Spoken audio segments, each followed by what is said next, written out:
Coming up next on NewsDepth, should kids be in classrooms? It's debatable. Meet a photographer keeping her neighborhood picture perfect during the pandemic.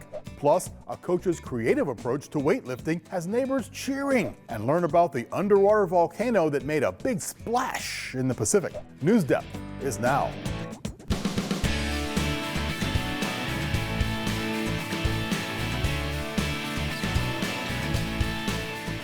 A national debate about health and safety has hit the classroom. Hello, everybody. I'm Rick Jackson. Thank you for joining us.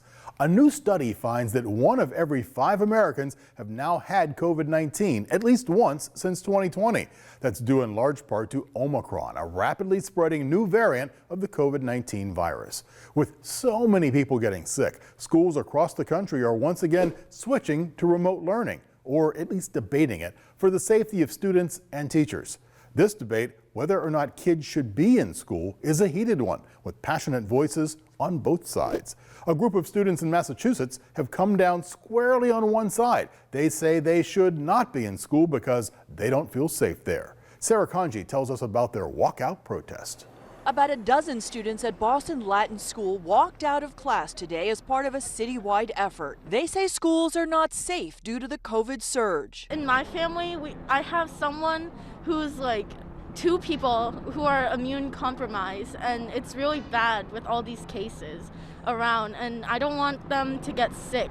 The walkout was in concert with an online rally organized by the Boston Student Advisory Council. They want the state to allow remote learning. We need virtual learning options to ensure that students can get the education that they need, while also making sure that there are no one at risk. The COVID surge is creating staff shortages in schools. Mayor Wu said yesterday they're ready for remote if necessary. Keep emphasizing that closing our schools and moving to remote is a last resort, but it is one that we are prepared for. Should remote learning just be off the table altogether? Off the table altogether. Dr. Shira Daron with Tufts Medical Center says the overall health risks of being out of school exceed the risks of being in school. What we have here is a situation where the risk to an individual is actually smaller than it has ever been when it comes to COVID-19, while the societal risk is quite enormous right now. Thank you, Sarah. School officials say they appreciate that students are taking an active role in their own health and support their right to protest. But as you heard, what makes this debate so tricky is that there's also strong evidence that school closings have had a negative effect on children's health. Researchers looked at studies from 11 countries worldwide and found a decline in children's emotional well-being. They also noted that kids were not getting enough exercise. Many of you watching are at the center of this debate, so we want to hear from you. Should schools resume in-person learning? Head online to vote no, it's not safe, yes, we need to be in school, or yes, but only with some changes. Now, last week we asked you, should girls be allowed to play in all the same sports as boys? It was a pretty resounding yes. A whopping 56% of you said yes, always. From there, though, an even split. 22% of you said sometimes, it depends, and another 22% of you said no, never. Well, as the debate over in-person learning continues, schools are taking steps to address their students' mental health during the pandemic. Mental health refers to the health of our brain, which controls how we think, feel, and act. It's often hard to tell when someone's in poor mental health because, unlike a broken leg or a cut hand, we can't see it. But taking care of our mental health is every bit as important. In Iowa, 2 schools are working to do just that by providing retreat rooms to help students through stress and anxiety. Gabe Kramer takes us there. The stress and anxiety of our students are kind of as high as we've ever seen it. Hempstead High School Principal Lee Kolker says that it is in part due to the many changes that have come with the pandemic. Starting back in March of 2020 when students went home for the rest of that year, and then doing some hybrid learning here in Dubuque the next year where students were here every other day, and then we got back into some full-time learning to finish the year. Kolker says they've noticed a lot more students visiting their counselors throughout the day. He says that prompted them to look at how they could expand the opportunities for students to treat their brain health. And that's how the brain health retreat rooms were born. Brain health is so important, and so that's why this room is so important for our students, because it gives them a calm place to come so that they can just find a place to sit down and relax and self-regulate. According to the Anxiety and Depression Association of America, 80% of U.S. students report feeling stressed, sometimes or often. Staff at Dubuque schools hope these rooms will avoid those numbers in their schools. The rooms, funded by the Brain Health Now nonprofit, will provide students with relaxing activities like journaling and painting. Aside from that, they'll get to work one-on-one with the school's brain health liaison. I will also be coming around each student, and I will be helping them with strategies that they can work on to kind of process through their emotions and help work through their struggles so that they can get back to class and back to learning. Thanks, Gabe. If you're feeling stressed out or anxious, some quick things you can do are take a walk, listen to music, write it out in a journal, or take a nice deep breath of air. And of course, it's always important to talk to an adult you trust about how you're feeling. Another way to manage stressful situations is to have a close-knit community by your side. In this edition of Sketchbook, we meet a photographer who documented the strength and resilience of her neighborhood during the first year of the pandemic.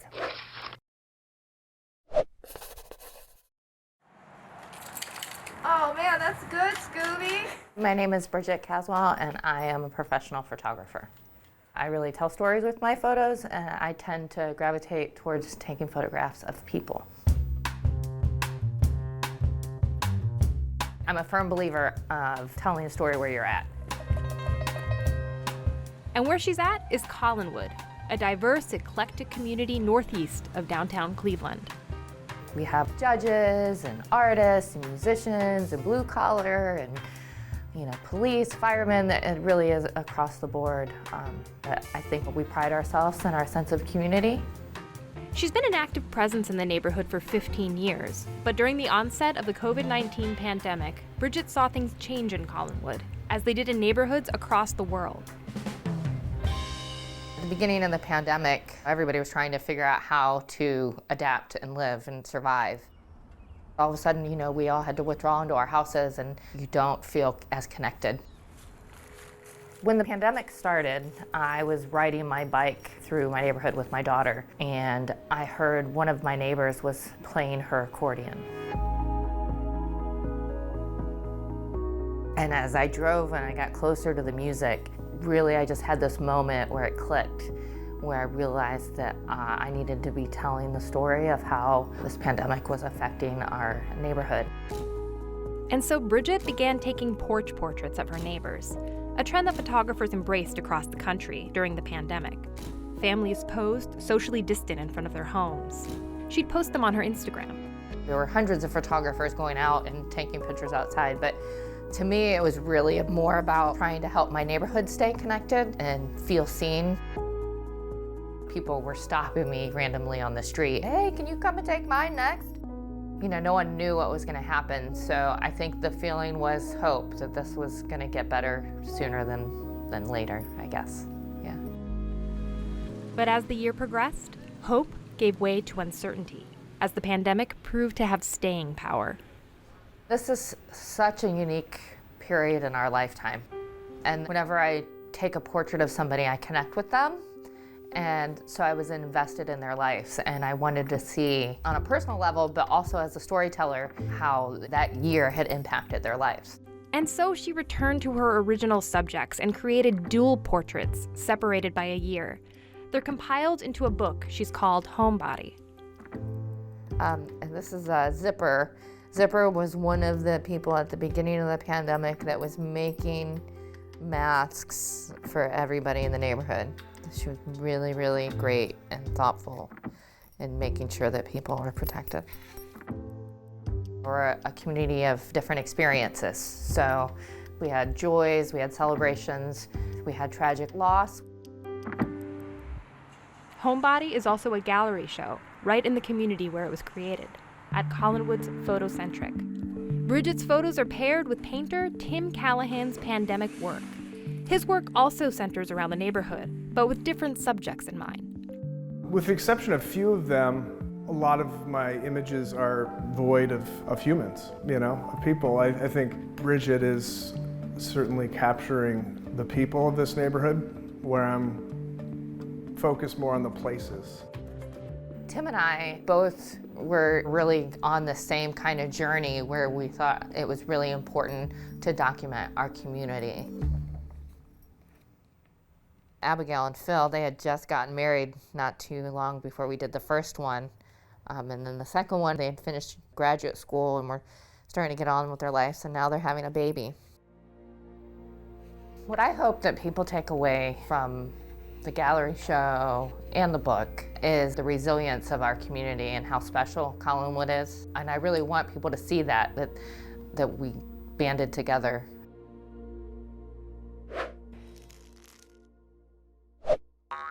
As you just saw, photographer Bridget Caswell used the Homebody project to stay connected to her neighbors. And for this week's question, we want to know, how do you stay connected to your friends, family, and community? Head online to tell us what you do to keep in touch with loved ones. Now, last week we also asked, what industry is your town known for? And boy, did we learn a lot about some of the big businesses across the Buckeye State. Let's open up our inbox. Harper from Jackson Center Local Schools in Jackson, Ohio starts us off. There is something made in my town that's very well known around the world. Airstream campers. They've been used in movies, music videos, and even space shuttle launches. One time, while camping in Michigan, someone from Alaska even recognized the name of my town on a shirt. Bradford from Meadowlawn Intermediate School tells us about his city's very well-known big business. My town, Sandusky, Ohio, is known for my favorite place, Cedar Point Amusement Park, where their slogan is Roller Coaster Capital of the World. And they have the second tallest roller coaster, Top Thrill Dragster, at 420 feet. Layla from St. Paul found a really great business for us in Canton. I live in Canton, Ohio, and actually Canton used to be famous for making tires. And a fun fact is, downtown there's a rhino made of scrap tire. Oh, look, she even sent in a picture for us. Move over, Willy Wonka. Patrick from St. Angela Merici tells us about his town's sweet business. Our town is known for Mally's Chocolates. It has amazing chocolate. The owners live in my neighborhood. They are very nice. They hand out 5 full-size candy bars at Halloween. I hope they never shut down. I hope I can trick or treat there next year. Kennedy from Maryland Elementary gets a little cheesy describing her town's business. When you sit down with a hot, cheesy slice of Donato's delicious pizza, do you ever think about where it all started? Donato's Pizza was founded in Columbus, Ohio in 1963. The business was created by Jim Grote. The company opened its first location in Zanesville, Ohio. The business grew, and now there are more than 150 locations around the globe. Well, now you know that one of the most well-known pizza places originated in Columbus, Ohio. Geez, that inbox kind of made me hungry. Might have to pick up some pizza and some ice cream right after this. But for now, it's time to get back to the news. If you've looked outside your window lately, you might have noticed a lot of that cold, white stuff we get every year. It's normal for Ohio to become a wintry wonderland, but last week, Old Man Winter went a little overboard, sprinkling snow in states that don't normally see a lot of it, like Georgia and North Carolina. We don't think the Southerners enjoyed the snow nearly as much as the river otters at the Akron Zoo. Staff caught them and some other critters having some frosty fun last week. Of course, the snow leopard looks right at home. If you didn't get enough of our animal friends enjoying the snow, head online. We'll put a link to the full video from the Akron Zoo right under this episode. It'll be a little bonus petting zoo if it's all right with Newscat. Oh, it's all right, okay. Another place that got its fair share of snow, Pennsylvania. That's where a football coach thought up a cool way to get his players exercising and helping out their neighbors at the same time. Marcy Cipriani has a winter story that will warm your heart. These Bethel Park football players typically meet in the workout room at 9 a.m. when school is closed. But their coach tells me on days like this, they take their workout to the neighborhood. This is thick. For Braden Del Duca, it's just nice getting out here, helping out the community. Colton Pfeiffer and all of their teammates, this is today's practice. Their head football coach tweeted it, telling the players that their weightlifting workout has been canceled. Instead, they were to find an elderly or disabled neighbor and shovel their driveway. He wrote, "Don't accept any money. That's our Monday workout." And they quickly did, as Coach Brian DeLallo said. He tells me first thing this morning, his players were texting photos of each other clearing driveways, one after another. It's great to see the kids buy in and get out there, and they'll shovel all morning, and then hopefully they'll go sled riding in the afternoon and get to be kids. We'd love to do it for everybody that we can. Del Duca, a guard and tackle on the team, says this is their chance to thank the community for their support, something he and Pfeiffer, a wide receiver and safety, did together. And they say they realized just how much this workout change was helping everyone when they knocked on this homeowner's door. She was excited. She asked how much it was. We said it was free of cost. She was all excited and thankful for it. It was just nice to see that. And that homeowner told the players she will pay it back by donating to the school's football program, adding to their lesson. It's about community. We talk about it in our program all the time. So this is another chance we have to go out and interact with our community in a positive way and show them that they're important to us. Thanks, Marcy. It is important to stay active in winter months, even when it's tempting to stay in and hibernate. Shoveling snow for neighbors or for your family, it's a great way to get out and do something good. But even just playing outdoors is important for your health. But be sure to bundle up. It's cold out there. Now, speaking of cold, we've got a No Ohio that's sure to leave you with a brain freeze. Up next, we'll chill out as Mary tells us about Ohio's ice age.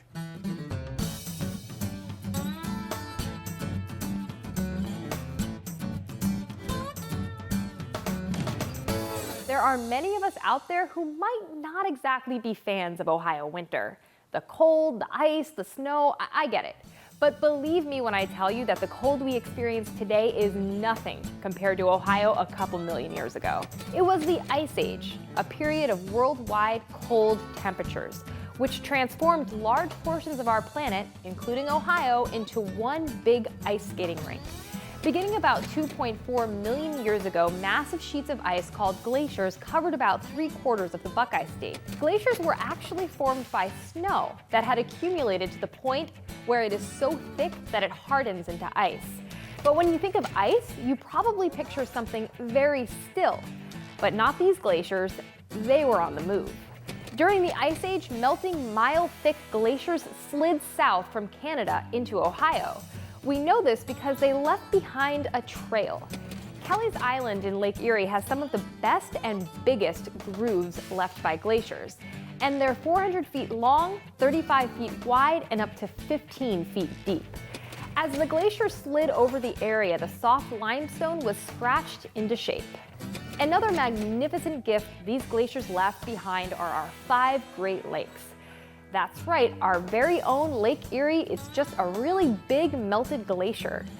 Sometimes when these glaciers were melting, chunks of ice would break off and melt into low areas of land. These formed what are called kettle lakes, like this one south of Columbus called Stages Pond. Okay, so the Ice Age is probably not the most comfortable period of Ohio history, but it is a time that shaped our state, literally. Thanks, Mary.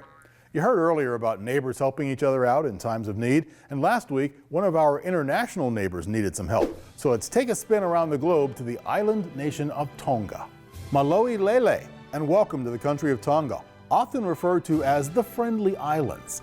Tonga is made up of over 150 islands in the southern Pacific Ocean, but most Tongans live on the largest island, Tonga Tapu, and that's where the capital, Nuku'alofa, is located.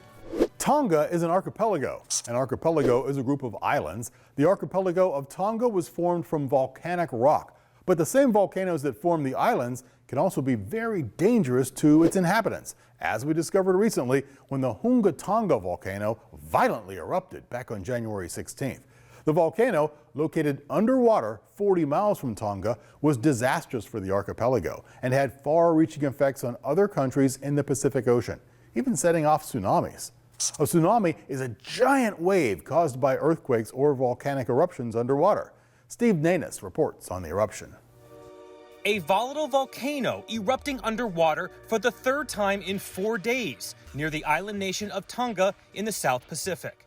Australia's meteorological service says a large eruption took place Monday, just 2 days after Saturday's eruption, which experts say was likely the biggest recorded anywhere on the planet in more than 30 years.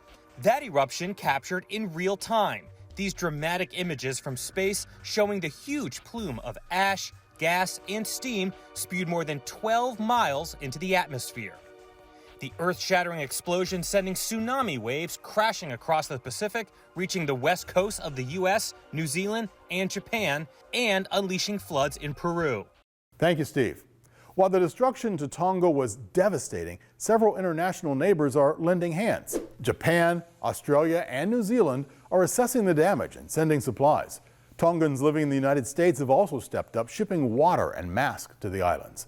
The Tonga Volcano may have been underwater, but otherwise it has a lot in common with its above-ground counterparts. Up next, Margaret whizzes through a ton of volcano vocabulary and explains what exactly makes volcanoes so dangerous. And here's a hint, it's not just the lava.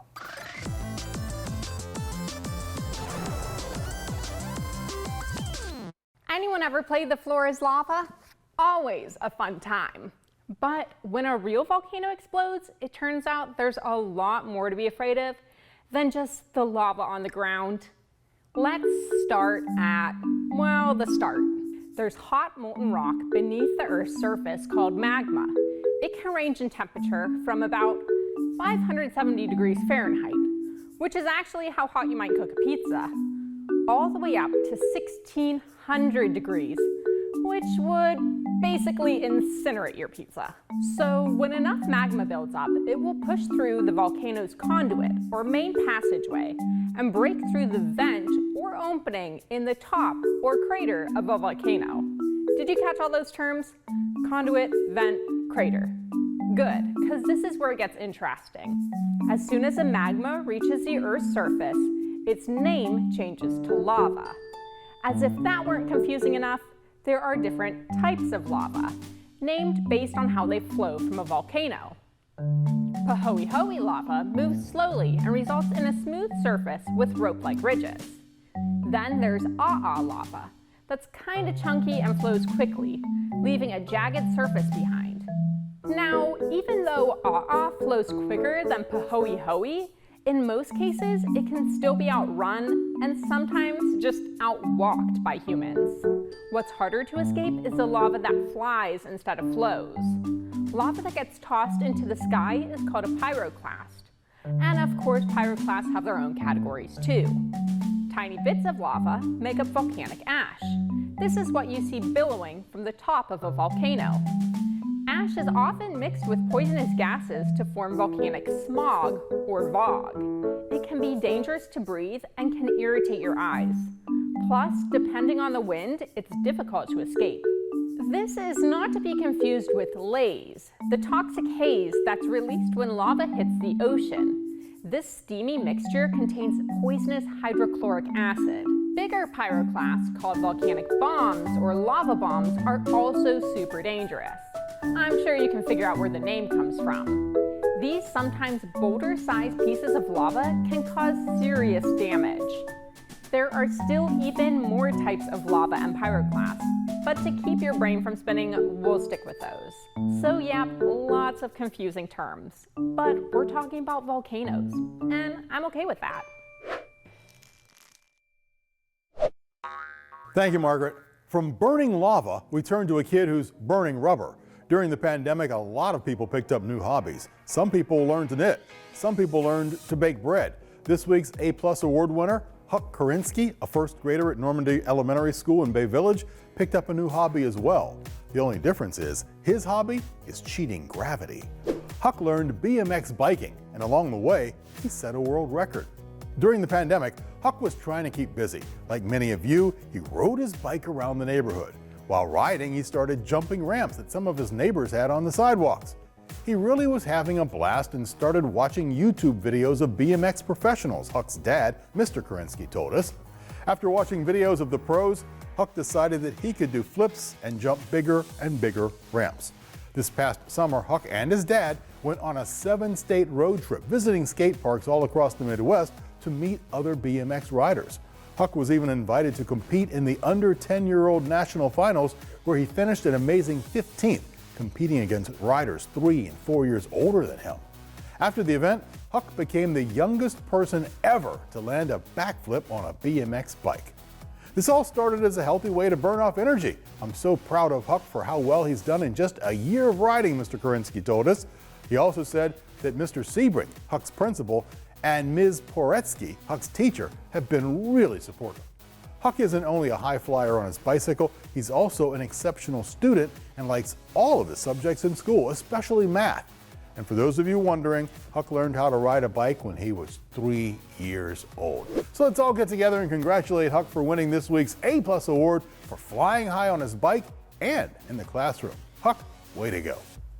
Now, from an exceptional student, we turn to an exceptional cat who always has a story for us. It's time for Petting Zoo.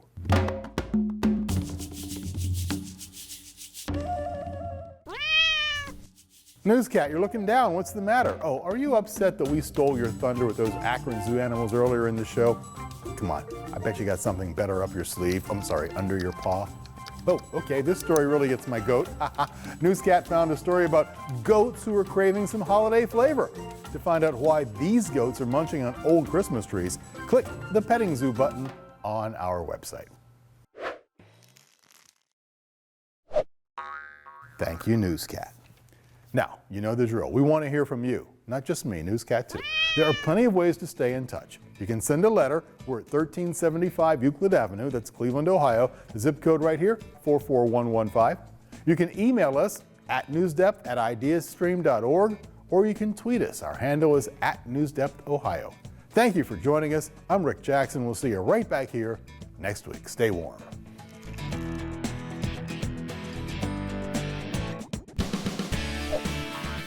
NewsDepth is made possible by a grant from the Martha Holden Jennings Foundation.